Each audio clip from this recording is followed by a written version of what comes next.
how is it that a country with 7 million people in it can absolutely scare the bejesus out of a 90 million population country with 100 times the land area? Well, that's what we just saw.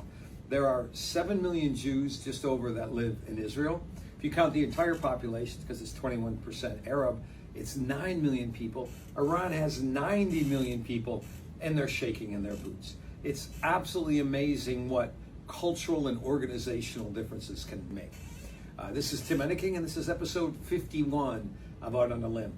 So suddenly Israel attacks seriously Iran for the first time, which has been threatened for a very long period of time.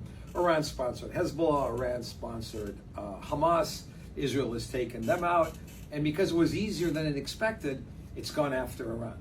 So what has the rest of the world done? First of all, risk-on assets have just not been wiped out, but seriously hurt. 3, 4, 5, sometimes up to 10%.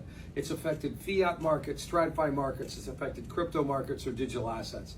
Everything has gone down. And you can see here where BTC went down because of that news and then has been fighting its way back up.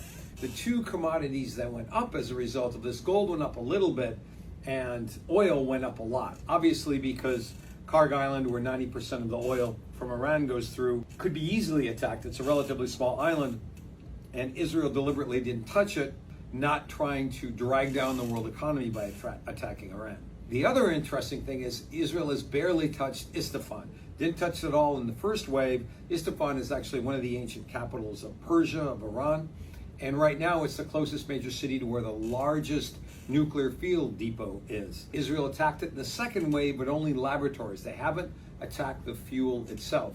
And when you think about it, the fuel is what you need to develop a nuclear weapon. So it's really an interesting choice that Israel has made. First, in the first wave, it attacked people because it didn't want to give people didn't want to give anyone any warning.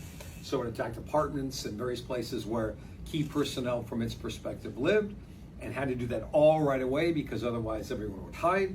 And now it's starting to attack the infrastructure. Bitcoin is still in never land as a haven. Every time you think it's going to turn into a haven, something like this happens and it falls with all of the other risk on assets, and it's not a haven. You have gold going up a little bit and oil going up a lot.